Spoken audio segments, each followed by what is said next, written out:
Hello guys, இது வந்து பார்த்திங்க அப்படின்னா புட் சார்ட்டு. மார்க்கெட் வந்து கேப் டவுனில் ஓப்பன் ஆச்சு. ஸோ கேப் டவுன் ஓப்பன் ஆனதுனால நம்ம ஃபஸ்ட்டு வந்து புட் சைடில் இருக்க சார்ட்டை வந்து அனலைஸ் பண்ணிக்கலாம். சரிங்களா?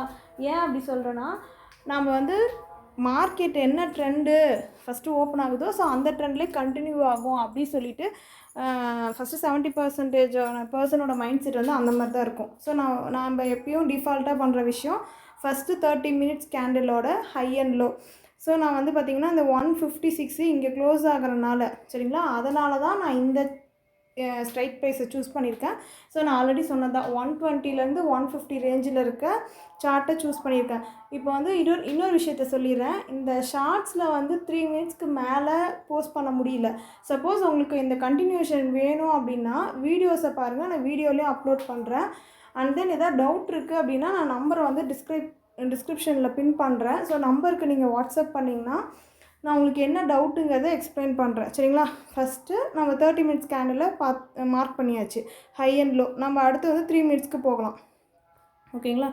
ஸோ இப்போ 3 மினிட்ஸில் உங்களுக்கு இப்படி இருக்குது. ஃபஸ்ட்டு இது வரைக்கும் தான் ஓப்பன் ஆகிருக்கு. சரிங்களா? அப்போது உங்களோட மைண்ட் செட் என்ன இருக்கும்? ஓகே, 30 மினிட்ஸ் கேண்டில் டவுன் பண்ணியாச்சு, க்ளோஸ் பண்ணியாச்சு. ஸோ நம்ம இதுக்கு மேலே வந்து மறுபடியும் வந்து நெகட்டிவ் சைடே மார்க்கெட் கண்டினியூ ஆகலாம் அப்படின்ட்டு இருந்திருக்கும். ஸோ அப்போ வந்து உங்களுக்கு அப்படியும் ஒரு பாசிபிலிட்டிஸ் இருக்கும் அப்படின்னு நினச்சிருக்கலாம். ஸோ அதை வந்து நம்ம எப்படி இது பண்ணலான்னா, ஸோ இந்த ஜோன் இருக்கா, இது வந்து ஒரு ஜோனாக வேலிட் ஆகுது. ஃபஸ்ட்டு டைம் வந்து ஓகே, நான் உங்களுக்கு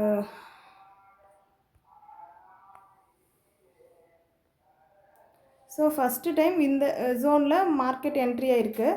நெக்ஸ்ட்டு டைம் வந்து மார்க்கெட் இந்த ஜோனில் என்ட்ரி ஆகிட்டு ஸோ லோவை பிரேக் பண்ணுது. ஸோ உங்களுக்கு தெரியுதா, இந்த லோவை பிரேக் பண்ணியிருக்கு. ஓகேங்களா? அப்போ நம்மளுக்கு இது தெரிஞ்சு போச்சு. ஸோ மார்க்கெட் வந்து பாசிட்டிவ் சைடாக மூவ் ஆகிறதுக்கான பாசிபிலிட்டிஸை மார்க்கெட் சினாரியோ வந்து ஃபாலோ பண்ண ஆரம்பிச்சிருச்சு அப்படின்ட்டு. ஸோ உங்களுக்கு நான் இந்த ஜோனில், அதாவது லாஜிக்காக பாருங்கள், ஃபஸ்ட்டு நம்மளுக்கு இங்கே ஒரு ஜோன் கிடச்சிருக்கு 30 மினிட்ஸ்க்கு. 30 மினிட்ஸ் கேண்டில் மார்க் பண்ணதில் நம்மளுக்கு 3 மினிட்ஸில் ஒரு ஜோன் கிடச்சிருக்கு. நீங்கள் இல்லைனாலும் இப்படி கூட பார்க்கலாம்.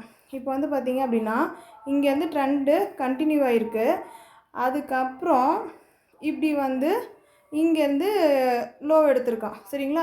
அப்போது நம்மளுக்கு என்ன தோணும், இந்த ரேஞ்சில் இருக்க ஜோனை நம்ம மார்க் பண்ணணும். மார்க்கெட் எகைன் நம்ம அங்கே மூவ் ஆகுதான்னு சொல்லிட்டு பார்க்கணும். ஓகேங்களா? ஸோ இது ஒரு கண்டிஷன். ஃபஸ்ட்டு கண்டிஷன் நம்ம அப்படி பார்க்கணும், மார்க்கெட் அங்கே மூவ் ஆகலை. ஆனால் நம்மளுக்கு எப்படி இருக்குன்னா 30 மினிட்ஸை உடச்ச இடத்துல ஃபார்ம் ஆகிற ஒரு ஜோனில் 2 டைம் மார்க்கெட் வந்து டச் பண்ணும்போது அந்த இடத்துலேருந்து கீழே தான் உடஞ்சி வந்துட்டு இருக்குது. ஸோ பிரேக் ஆகி கீழே தான் வருது. அப்போது நம்மளுக்கு வந்து இங்கே ஒரு கிளாரிட்டியான ஜோன் ஃபார்ம் ஆகிறது தெரியுதா? ஸோ நான் இதை எடுத்துடுறேன். இப்போ பார்த்தீங்கன்னா இந்த இடத்துல என்ட்ரி எடுத்துருக்கலாம் செல் சைட் பண்ணுறவங்களா இருந்தால். ஓகேங்களா? இப்போ இதே சினாரியோ தான் நம்ம பாசிட்டிவ் சைடில் பண்ண போகிறோம். ஸோ 148 ஸ்டாப் லாஸ் வந்து பார்த்திங்கன்னா 156. இதில் எப்படி நம்ம வந்து ஸ்டாப் லாஸ் கம்மியாக எடுக்கிறதுங்கிறத நான் கால் சைடில் இருக்க சார்ட்டை போட்டுட்டு நான் உங்களுக்கு வந்து எக்ஸ்பிளைன் பண்ணுறேன். சரிங்களா? தேங்க்யூ.